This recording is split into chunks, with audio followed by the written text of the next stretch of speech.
Boa noite, irmãos. Graça e paz a todos. Hoje tivemos uma assembleia que passou um pouquinho do tempo, mas como ela tem sido bimestral, aí acaba acumulando um pouquinho, né, os assuntos. Mas graças a Deus, foi uma bênção, tomamos decisões importantes. Na Igreja Batista, a forma de governo chama-se congregacional, ou democrática. Então, diferente da forma de governo episcopal, onde o pastor é que toma todas as decisões. Diferente também da forma de governo presbiterial, onde somente algumas pessoas dirigem administrativamente a igreja. Então, nós temos esse bônus de tomarmos as decisões em conjunto. No entanto, nós temos o ônus da divergência, né? Mas esta divergência, ela é importante. As opiniões diferentes. Mas são essas divergências que levam à convergência. Então, nós estamos dando agora continuidade à mensagem que iniciamos na parte da manhã, que está ali no texto do Evangelho de Marcos, no capítulo 8.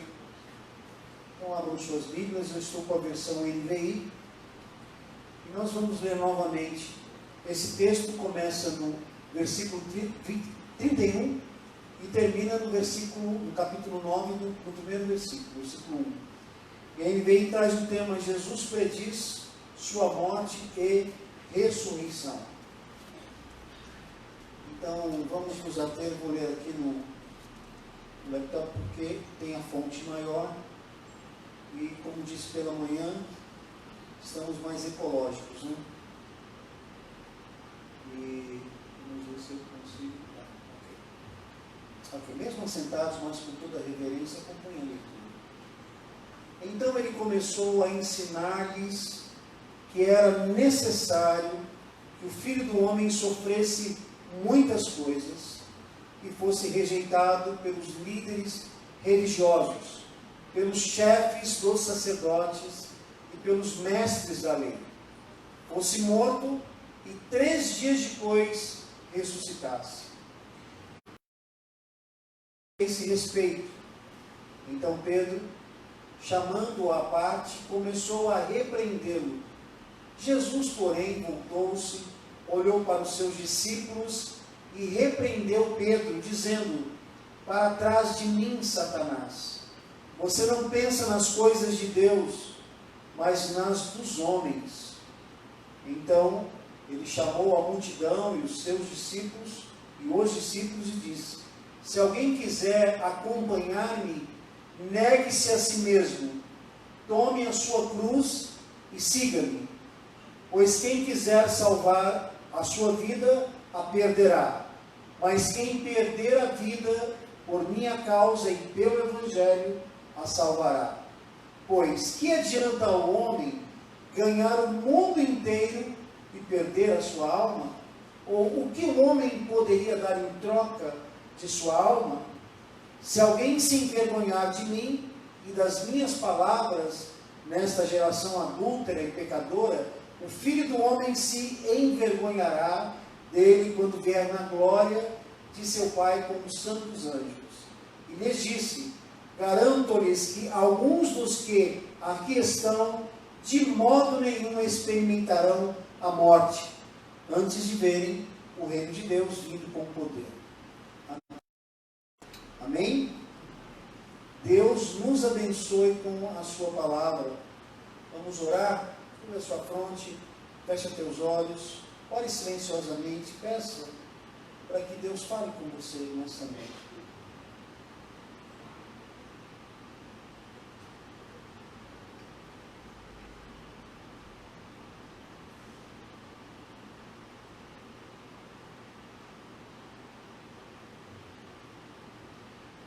Senhor da glória, nos ajude a fazermos esta oração, ó Deus. Louvado e exaltado seja o teu santo e bendito nome. Nós o glorificamos, nós o exaltamos, porque só o Senhor é Deus soberano e detém todo o poder nos céus e na terra. Só o Senhor é santo, santo, santo. E nós o adoramos, ó Deus, sobretudo pelo que tu és, mas também pelo que tu fazes, pelo teu grande amor demonstrado na cruz do Calvário, quando enviou Jesus para a remissão dos nossos pecados.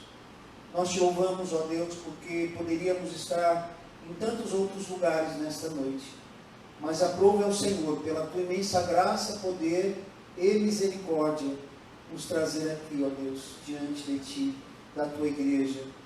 Obrigado, ó Deus, por este culto, a forma como o Senhor tem nos conduzido, e nós te louvamos, ó Deus, porque cada ato deste culto é somente para o louvor da tua glória, Senhor. Perdoe todos os nossos pecados, pague nossas transgressões. Nós suplicamos-te, ó Deus, que o Senhor nos ilumine, ó Deus. Que o Senhor, ó Deus, através do teu Espírito Santo, possa nos dar o devido entendimento para sabermos a razão pela qual o Senhor nos trouxe aqui nesta noite. Que sejamos fortalecidos e nutridos pela tua palavra. E ajuda-nos, ó Deus, também a estarmos inteiros e completos, ó Deus, com nossa mente cativa, direcionada à ministração da tua palavra. Nós oramos agradecidos em nome de Jesus. Amém, Senhor. Amém. Caráter introdutório, nós temos algumas assertivas aqui. A primeira é o título que nós temos no Estar Diante dos Irmãos, mas eu vou repetir o título, que é sempre um versículo que trago, né? Se alguém quiser acompanhar-me, negue-se a si mesmo, tome a sua cruz e siga-me. Então nós temos esse texto como o título, e o subtítulo é o que a salvação requer de nós. Hoje pela manhã nós fizemos em linha desse texto que fala sobre o encontro que Jesus teve com os seus discípulos quando prediz a sua ressurreição. Primeiro, nesse texto, o Senhor Jesus fala sobre as exigências do Pai com relação a Ele. O plano salvífico incluiria o quê? O sofrimento, a rejeição, a morte e a ressurreição. E o Senhor Jesus depois passa a dizer aos seus discípulos, também diz a nós agora, sobre quais são as exigências para que nós possamos seguir. Nós falamos também que esse texto, ele nos direciona ao tema da soteriologia, que é a doutrina da salvação. E é um texto que fala sobre salvação. E esse texto, ele mostra que o Senhor Jesus foi muito claro e objetivo e deu-lhes plena revelação acerca da obra que o Senhor Jesus iria fazer. Nós percebemos no texto que há uma incompreensão do apóstolo Pedro. Ele chama Jesus à parte para repreendê-lo. Veja que ele quis, dentro da sua compreensão humana limitada, ele quis repreender Jesus, certamente porque ele não queria seguir um líder fracassado, queria ser morto, embora ressuscitasse. Essa linguagem poderia ser dos últimos dias, não uma ressurreição após 3 dias, mas poderia ser uma linguagem alegórica. No entanto, ele repreende Jesus, e Jesus chama os demais discípulos e tem uma conversa com eles. Veja que nós destacamos pela manhã, nessa transposição, nesse abismo de 2000 anos e pouco, quando o texto foi escrito, o problema da rejeição de Jesus. E hoje nós vivemos um outro contexto. Hoje nós somos seduzidos à aceitação. Ninguém quer ser rejeitado. né? Todo mundo quer ser aceito. E a marca do ministério de Jesus foi exatamente essa rejeição que culminou na morte. Mas nós aprendemos pela manhã que no cristianismo inclui o pacote todo. Inclui o pacote todo. O texto vai se resumir a partir do momento então que o Senhor Jesus apresenta-lhes o que façam para seguir a Jesus. Negar a si mesmo, tomar a cruz e segui-lo, e fizemos essas explanações. Mas eu gostaria de trazer esse texto para o tema de salvação, a questão da salvação. Eu não sei qual é o conceito que você tem a respeito da salvação, mas quando nós falamos a respeito de salvação, dentro da perspectiva das principais religiões e seitas, nós percebemos que é bem diferente desse nosso cristianismo. E às vezes, mesmo dentro da igreja, a pessoa às vezes tem uma convicção absoluta de uma decisão que fez no passado, embora não mostre nenhuma evidência de que vive uma vida de discípulo, de verdadeiro discípulo, e tem às vezes uma convicção equivocada a respeito da salvação. Eu passei aqui para a irmã Beth algumas informações. Eu não sei, Beth, se você conseguiu colocar essa salvação nas perspectivas das principais religiões e seitas. Nós começamos com o cristianismo. O cristianismo está fora de ordem lá, né, Beth? Você pode ir lá ajudá-lo? Está totalmente fora de ordem, né? O cristianismo, nós sabemos que o Deus para o cristianismo é o conselho da Trindade. É o Deus que se manifesta na pessoa do Pai, do Filho e do Espírito Santo. Isso está bem claro.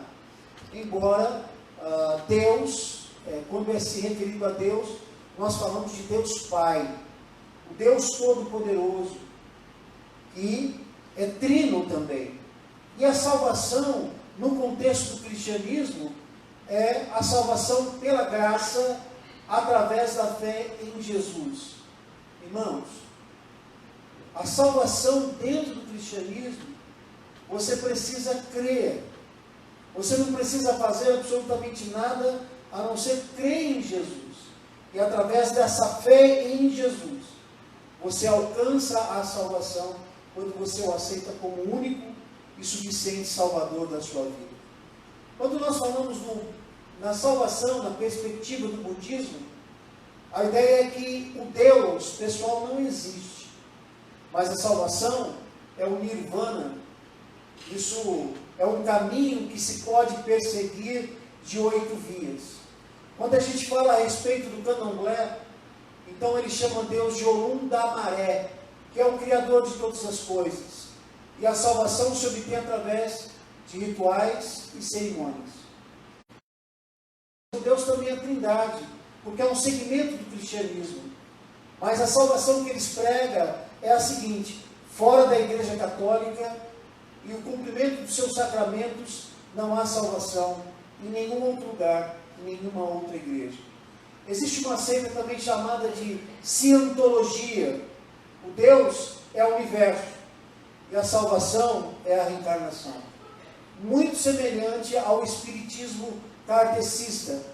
Deus, na verdade, do espírito kardecista, não existe trindade. A salvação, ela consegue através da caridade. A bem da verdade é que os espíritos kardecistas são exemplos na área da filantropia. Para eles creem que isso é que traz a salvação. No Hare Krishna, nós temos aí o Deus panteísta, que é todas as coisas.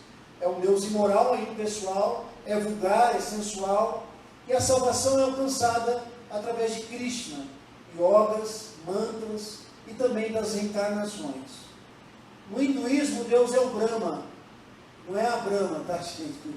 É o Brahma. E dentro do hinduísmo, a ideia é que há um absoluto, um espírito universal. Há também vários deuses e manifestações dele. E a salvação é também através da reencarnação e da absorção desse Deus. No islamismo, seu profeta Maomé, Deus é Alá, e a salvação é o equilíbrio entre coisas boas e más. Então, você não faz só coisas boas ou só coisas más, mas o equilíbrio entre elas é que vai determinar o destino. No judaísmo, olha, o cristianismo é oriundo do judaísmo. O cristianismo ele começa a partir do judaísmo. E eles creem no Deus eterno, o eterno, chamado de Jeová ou Yahvé. E a salvação é através da lei aos mandamentos. É interessante entender que o judeu ainda espera o Messias, porque eles não aceitam a Jesus como Messias. Tem também a legião da boa vontade, de Alziro Zaru, bem dentro do nosso contexto, porque aqui é no nosso estado. O Deus é impessoal, Deus é uma energia, e a salvação é através da caridade, de boas obras também, e através, eles creem também nas reencarnações, então tem um caráter espírita. Interessante que quando Franklin Ferreira relaciona no seu livro de teologia alguma seita e seus deuses, ele inclui a maçonaria. A maçonaria também tem um Deus, que é um Deus impessoal, o Gadu, grande arquiteto do universo. Pode ser o Deus que você quiser, pode ser Alá, Krishna, pode ser até Satanás. E a salvação é a morada na loja celestial, mediante as obras e os rituais, os símbolos dessa confraria. Eu não sei se vocês lembram dos Meninos de Deus. Os Meninos de Deus foi um movimento dos anos 70, muito forte aqui no Brasil. Então Deus é Pai, Filho e Espírito Santo, mas não é Trindade. São pessoas diferentes. Veja o caráter que atribui a esse Deus. Deus é sexy e ativo, e através da prostituição autorizada, no fim todos são salvos. Isso arrebatou e arrebanhou muitos jovens e adolescentes das igrejas ortodoxas. Né?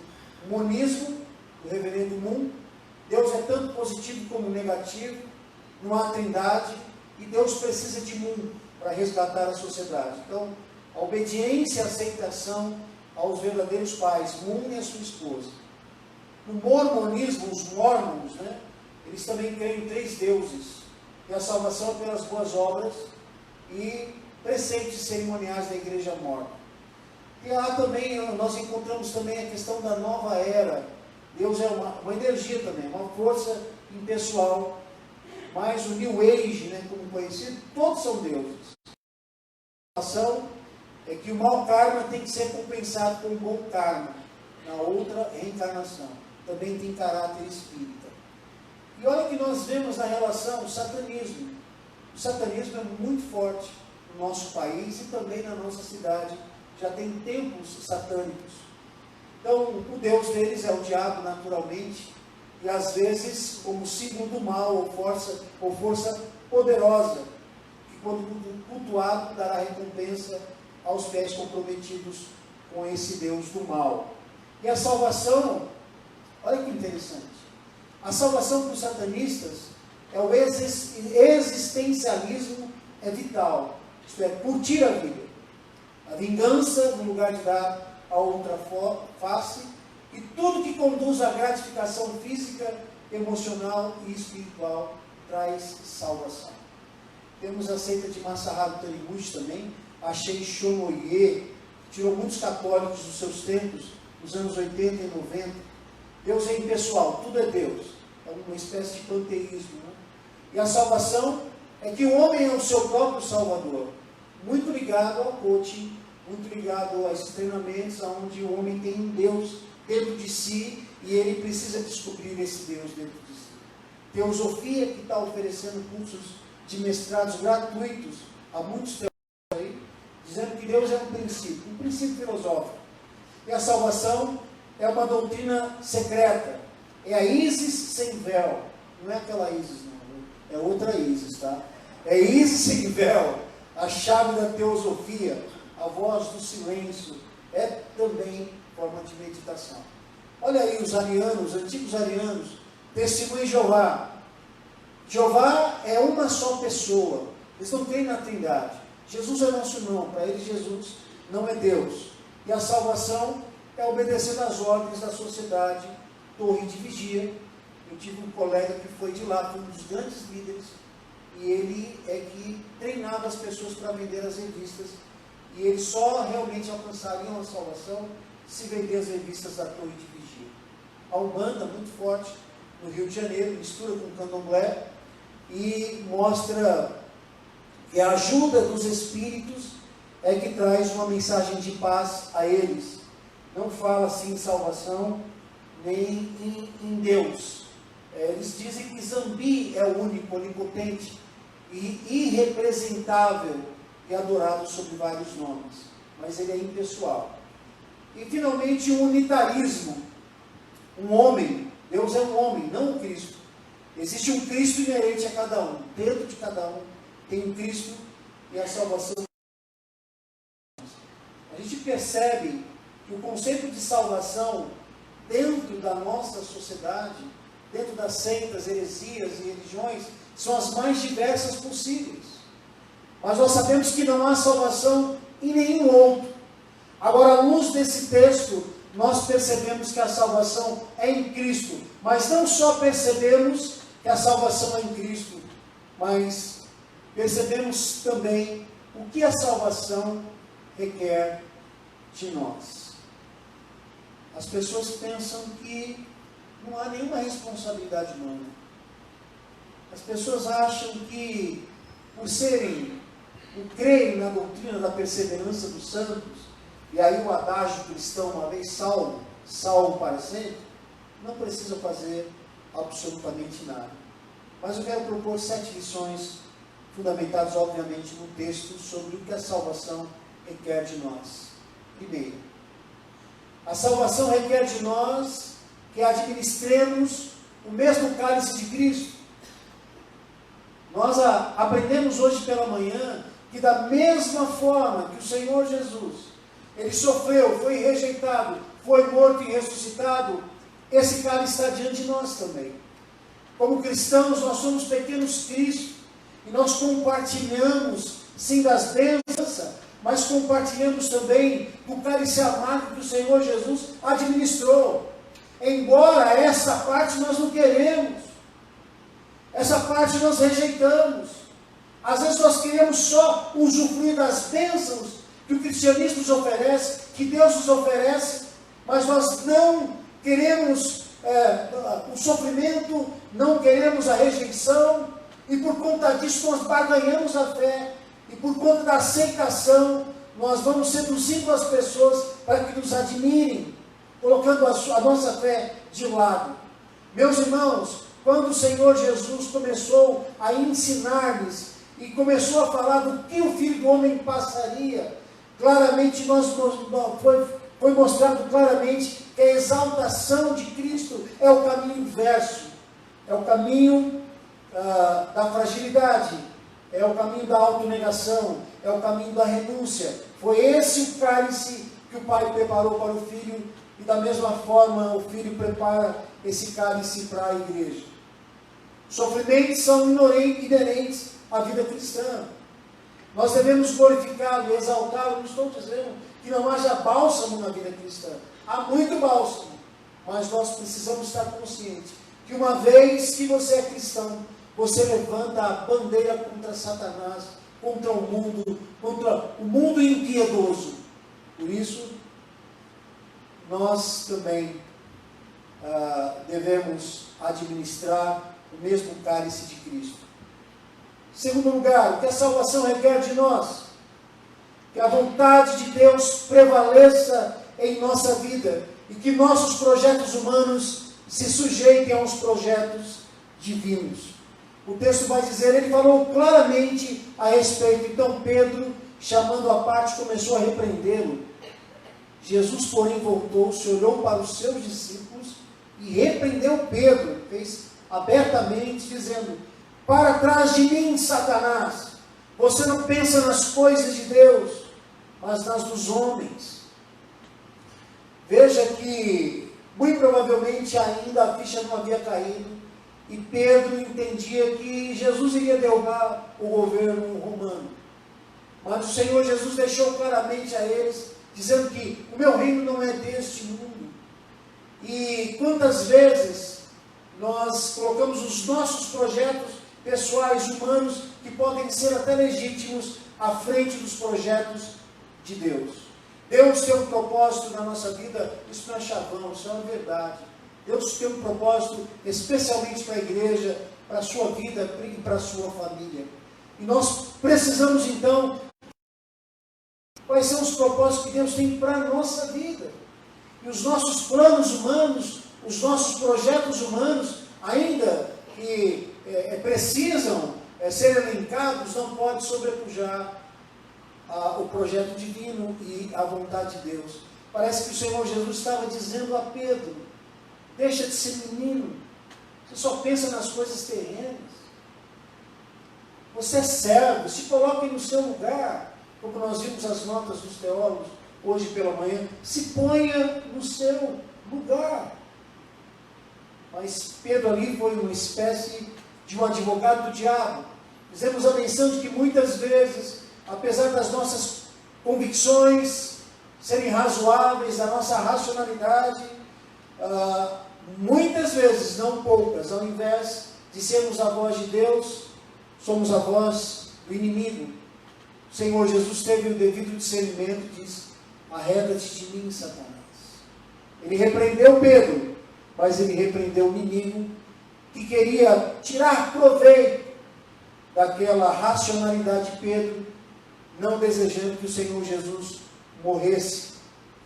Terceira lição que nós aprendemos sobre o que a salvação requer de nós é um posicionamento diante de Deus e que estejamos prontos a pagar o preço. Eu vejo que essa frase, como disse hoje pela manhã, é um texto áureo. Então ele chamou a multidão e os discípulos e disse: se alguém quiser acompanhar-me, negue-se a si mesmo, tome a sua cruz e siga-me. Eu repasso essa pergunta. Essa é a pergunta do Senhor Jesus a todos nós nesta noite. Quem de vocês querem seguir Jesus? É retórica, não precisa responder. Quem aqui deseja seguir Jesus? A ideia é que o que a salvação requer de nós é um posicionamento diante de Deus. Você precisa tomar essa decisão. Você precisa repensar, sair de cima do muro e se posicionar e estar disposto a pagar o preço. Certamente essa disposição e essa resolução vai ser levado a cabo pelo poder do Espírito de Deus, porque nós não temos força para isso. Isso é, para negarmos a nós mesmos, para tomarmos a nossa cruz e para seguir o alvo, olhar para Jesus, não olhar para os lados, para as tempestades, para os problemas, mas seguir Jesus. Certamente, se não for pelo poder do Espírito de Deus, nós não conseguimos resolver essa questão e pagar esse preço. Certamente Jesus pagou todo o preço, mas a salvação requer de nós esse posicionamento e essa disposição dessa autonegação. As pessoas querem viver confortavelmente.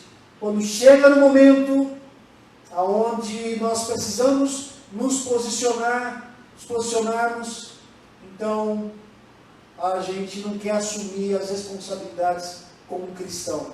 Mas certamente Deus nos chama aqui nesta noite para que você resolva a sua vida com Ele. Se engaje, se envolva com Deus e com essa é a evidência de todos aqueles que foram alcançados pela graça e transformados pelo poder do Espírito Santo e têm certeza absoluta da sua salvação. A quarta lição que a salvação requer de nós, que estejamos prontos para perder a vida por amor a Cristo. Isso parece ser uma utopia, parece ser muito forte, muito irreal, Mas a palavra de Jesus foi a seguinte: quem quiser salvar a sua vida, a perderá. Mas quem perder a vida por minha causa e pelo Evangelho, a salvará. Fica bem claro que perder a vida aqui é perder a vida por minha causa. Perder a vida por minha causa, pela causa do Senhor Jesus. Hoje nós falamos sobre os conceitos muito contraditórios, muito equivocados sobre perder e ganhar. Porque muitas coisas que estamos fazendo, um conceito que estamos ganhando, estou ganhando. Na verdade, você está perdendo. E muitas coisas que você acha e entende que está perdendo, bem da verdade, você está ganhando. Já comentei aqui, fiquei pasmo e perplexo quando estava no concílio da Igreja Presbiteriana, ali na diáspora coreana, o campus da Korean University, aqui em Arujá, que é cuidado pelos coreanos, e houve a consagração de um pastor, um candidato ao ministério pastoral. Nós estávamos ali participando do concílio.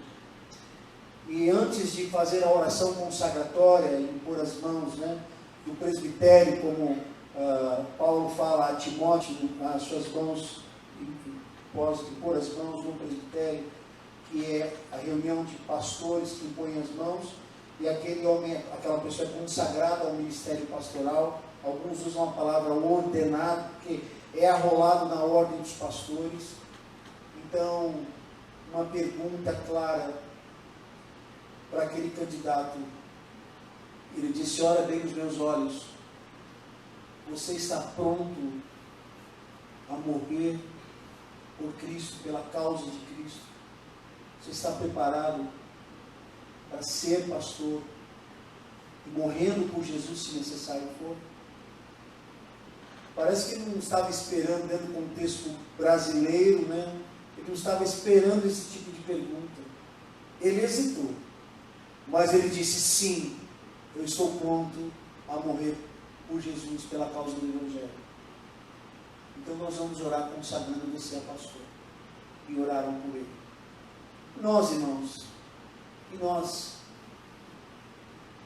muitas vezes nós abrimos mão de Jesus e da obra de Jesus, porque nós queremos ganhar tempo, queremos investir no carro, na casa, na viagem, no lazer, em tantas outras coisas, que já disse, volto a dizer, é legítimo.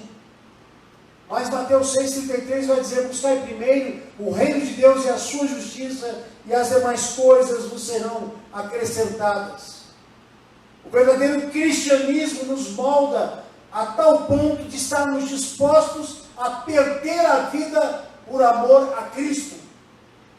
Precisamos desejar isso, para que o Espírito faça essa obra em nós. E eu tenho visto de perto alguns testemunhos, alguns missionários e alguns pastores dentro do nosso contexto, sofrendo tantas retaliações por não negar a verdade de Jesus, a verdade da sua palavra, e Jesus e sua palavra se fundem numa coisa só. A quinta lição: o que a salvação requer de nós, à luz desse texto? Que renunciemos ao mundo e suas benesses, para que a nossa alma seja salva. O Senhor Jesus trouxe a real importância da salvação. E ele diz: pois que adianta o homem ganhar o mundo inteiro e perder a sua alma? Ou que o homem poderia dar em troca de sua alma? Possivelmente tenha conquistado nessa vida. Meus irmãos, minhas irmãs, amigos do Evangelho, não existe nada mais importante nessa vida do que a salvação em Cristo Jesus. Nada mais é importante. Seus bens, a sua família, seu cônjuge, seus filhos, até você mesmo. Nada é mais importante do que a salvação. Como aquela parábola do grande tesouro, grande tesouro que encontra em determinada terra. Então ele dá toda a sua vida, todos os seus bens, para conseguir aquela terra, para que ele possa conquistar o tesouro que nela está.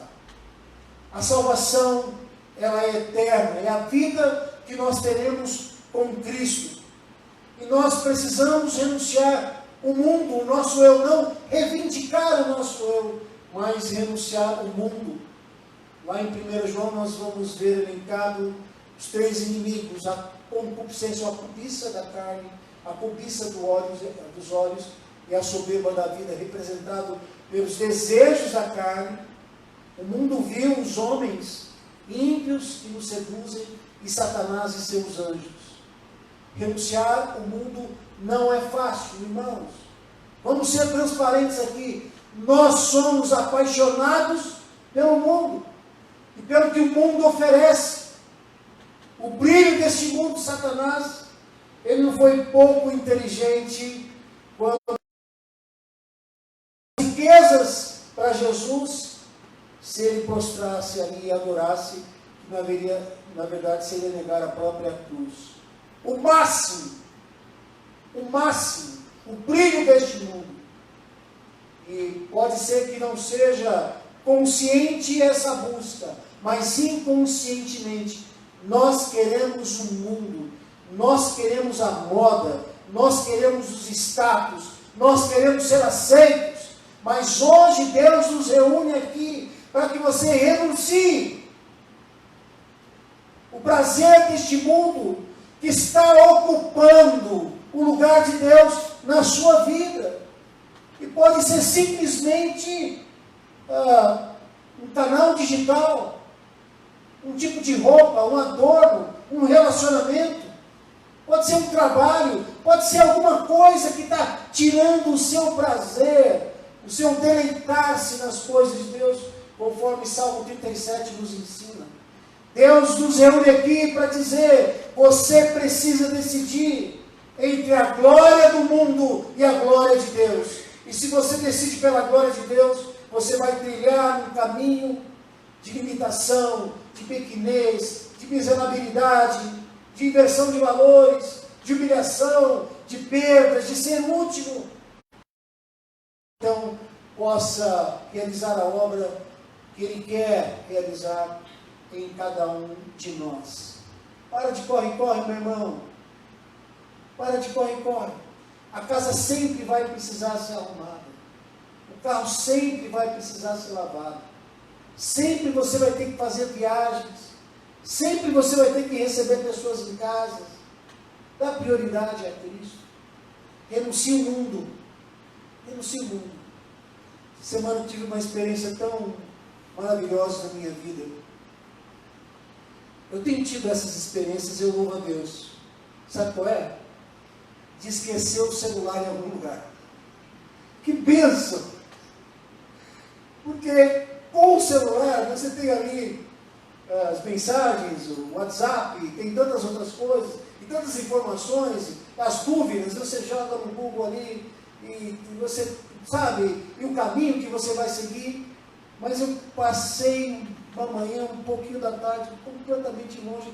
Depois eu fui lembrar, falei: Senhor, toda honra e glória seja dada a teu santo nome. É uma obra do Senhor na minha vida, porque o celular tem sido um Deus, tem sido algo que não sai de perto de nós, e quando estamos sem Ele, nós nos sentimos vazios, temos até da suficiência em Cristo. Estamos insuficientes, estamos incompletos. Parece brincadeira, mas quantas coisas nos tornam cativos nessa vida. E nós precisamos então renunciar.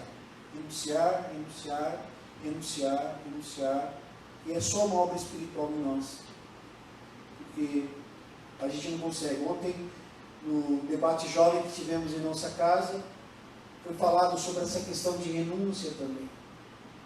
Porque, às vezes, algum irmão sente-se escandalizado pela nossa maneira de vestir, de falar, de alguma coisa. Como é que se resolve tudo isso? A moderação. Moderação resolve.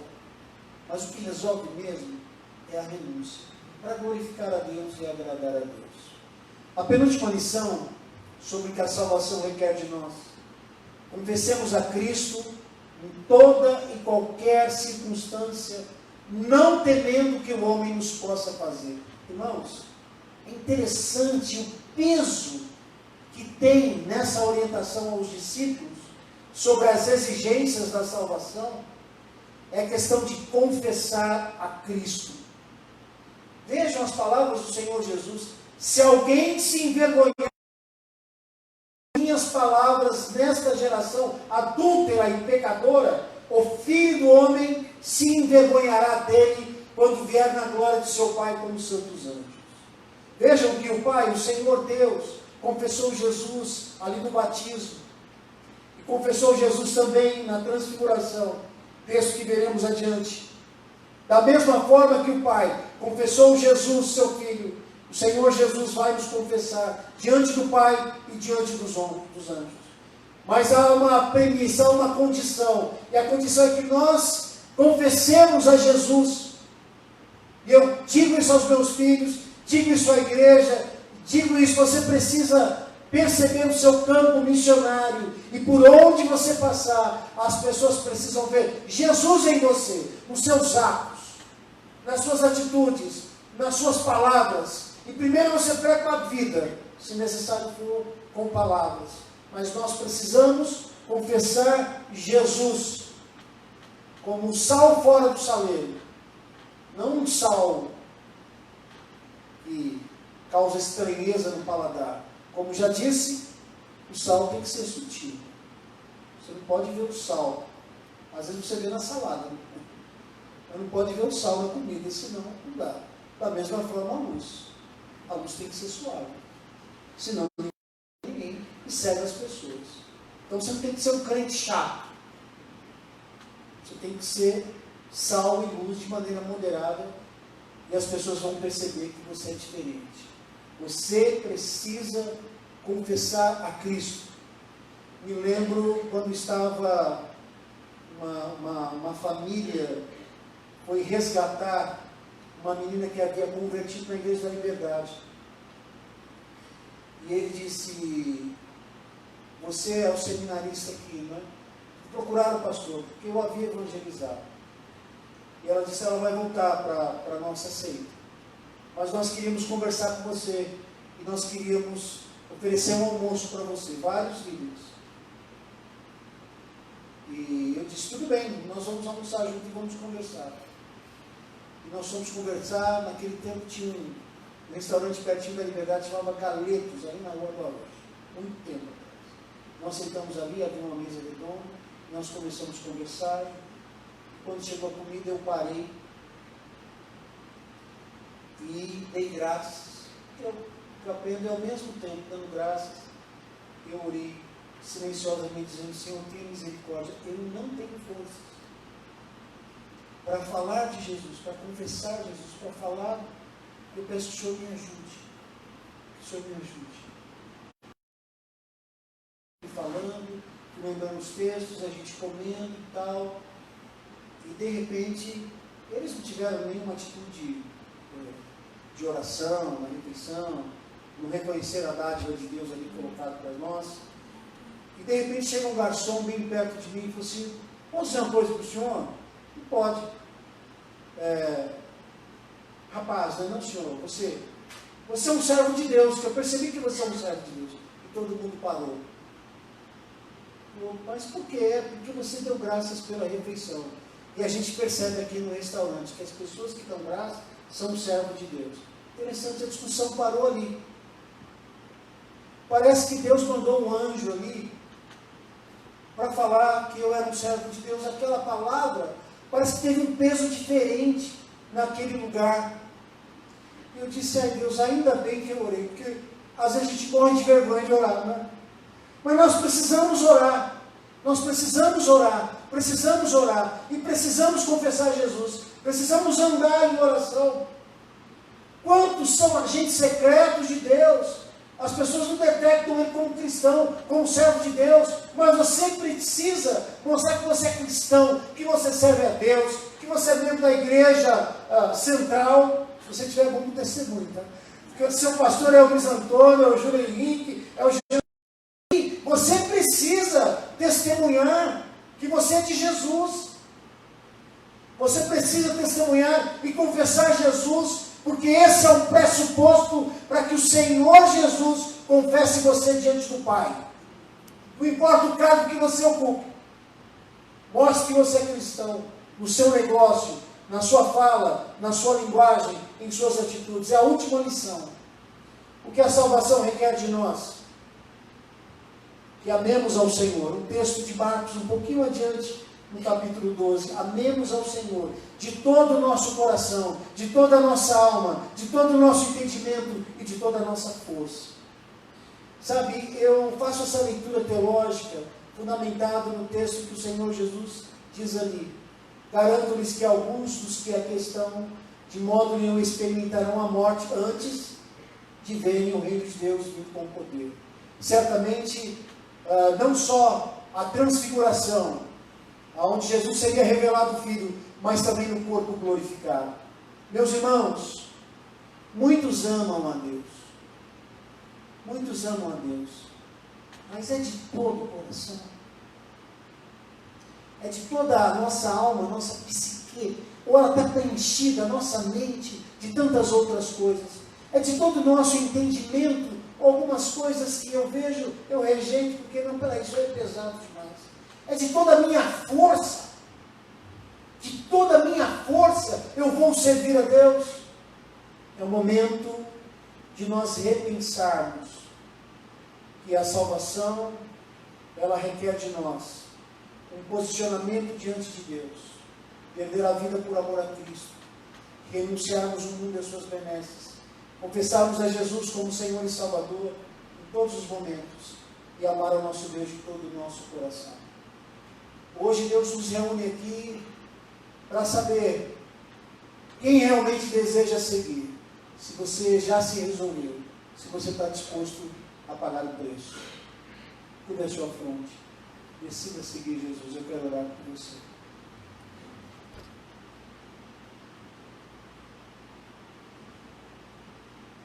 Pai de amor e de imensa bondade, nós te louvamos pela tua palavra ministrada aos nossos corações. Nós sabemos, ó Deus, que ela é muito pesada e reconhecemos, ó Deus, que temos falhados em muitos itens. Ó Deus, nós nos humilhamos diante da tua presença e clamamos, Deus, nos cubra com o teu sangue, perdoe os nossos pecados, apague as nossas transgressões. Senhor, nós desejamos. Por isso, ó Pai, nos ajude a negarmos a nós mesmos, a carregarmos a nossa cruz. Nos ajude a segui-lo, ó Deus, olhar para o alvo que é Jesus. Senhor Deus, que ninguém aqui se perca em nosso meio. Se há pessoas entre nós que estão envolvidas com o mundo, perdendo tempo com o mundo, que nesta noite tomem a decisão de segui-lo. E que nesta noite o Senhor faça uma obra transformadora na vida de cada um de nós aqui. Que ninguém, ó Deus, de nós, nenhum de nós aqui se perca, mas se aproxime cada vez mais de Ti. Aqueles que estão nos assistindo nos canais digitais, que o Senhor os alcance e que se posicionem também diante de Deus. Senhor, obrigado pela igreja, pela bênção de estarmos aqui, pela bênção de investirmos esse tempo, de gastarmos a nossa vida, porque o Senhor deixou bem claro para nós que não há nada mais importante no mundo e na vida do que a salvação em Cristo Jesus. O maior milagre da nossa vida. E, ó Deus, transforma-nos para o louvor da Tua glória. Que as pessoas percebam em nós a pessoa de Jesus, através da nossa vida, do nosso comportamento, das nossas palavras. Que as pessoas vejam em nós, ó Deus, sal e luz, brilhando em meio às trevas, dando sentido à vida. Ó Deus amado, abençoa-nos e nos fortalece para a glória do Teu nome. Oramos agradecidos em nome de Jesus. Amém. Amém.